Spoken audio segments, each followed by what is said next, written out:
ครับวันนี้ฤาษีเกรียงไกรพายสยามครับนี่ฤาษีเป็นงานมงคลนะครับ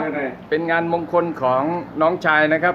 ไม่ใช่พายสยามคือช้าง อ๋อพลายสยามคือช้าง คชสารคือช้าง ครับ นี่ใหญ่จริงๆ ครับวันนี้ก็มานะครับอาชีเสียงหล่อมานะครับเนี่ยอาชีมานะครับป๋าเชียร์จนเครียดนะครับมาครับผม นั่งกับน้องไม่ต้องไปนั่งอยู่ตรงนั้นนั่งนี่พี่อาเชียร์มานั่นเลยข้างน้องข้างน้อง เราขอช่างภาพด้วยนะครับ ผมขอช่างภาพด้วย นั่งแบบนี้ ขอช่างภาพด้วยนะครับ ผมอาจารย์ติ๊กปัญญาทิพย์นะครับ ขอช่างภาพด้วยนะครับ นั่งนี้เลย ครับ โอเคนั่นแหละโอเคนั่นแหละ ว่าเอาออกหนีเนี่ยไปยังไง อย่า อะไรเนี่ย กล่าวว่างไว้ว่าง เอาถ่ายรูปเลยครับถ่ายรูปเลยผมจะเป็นวิดีโอ โอ้อะ ครับ พี่น้อง เก็บหลักฐานไว้นะครับ ผมว่าป๋าเชียร์มานะครับ มาจริง ป๋าเชียร์จนเครียดมาจริง เตะมันเลยมันเนี่ย วันไปดิวันไปทางถ่ายตรง อะไร วัน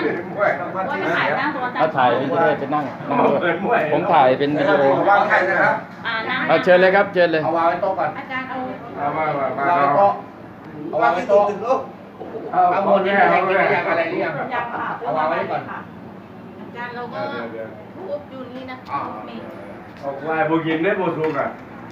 วันทูโก้ ดูนะวันก่อน สี่สามสองหนึ่งแอคชั่น หล่อ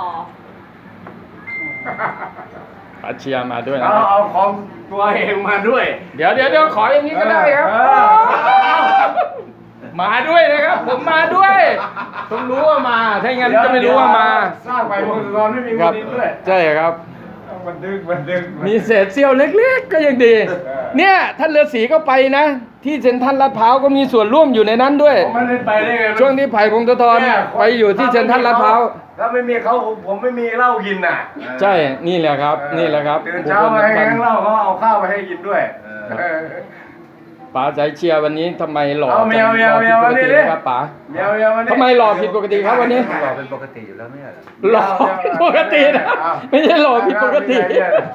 นั่ง เชิญ เอานั่งข้างพี่เนี่ยเอาพี่ โอเค เอาเอ็นมา เอาช่างภาพนะครับ อันนี้ ถ่าย ต้ รู อง ป ดั นะ ง ค ก รับ ว่าตายเราไงดังกว่าเลยให้ชัดๆเลยเนี่ย ครับ นี่แน่นอนเลยครับ ตายก็น้องอะไรให้ดังกว่าอีก ครับ อันนี้มันหนุ่มกว่า ถ่ายสวยๆนะถ่ายสวยๆครบทีมเลยครับเนี่ยคนดังทั้งนั้นเลยนี่ครับ ดูกันเองนะครับว่าใครเป็นใครนะครับ โอเคนะครับ ขอบคุณมากนะครับขอบคุณมาก ค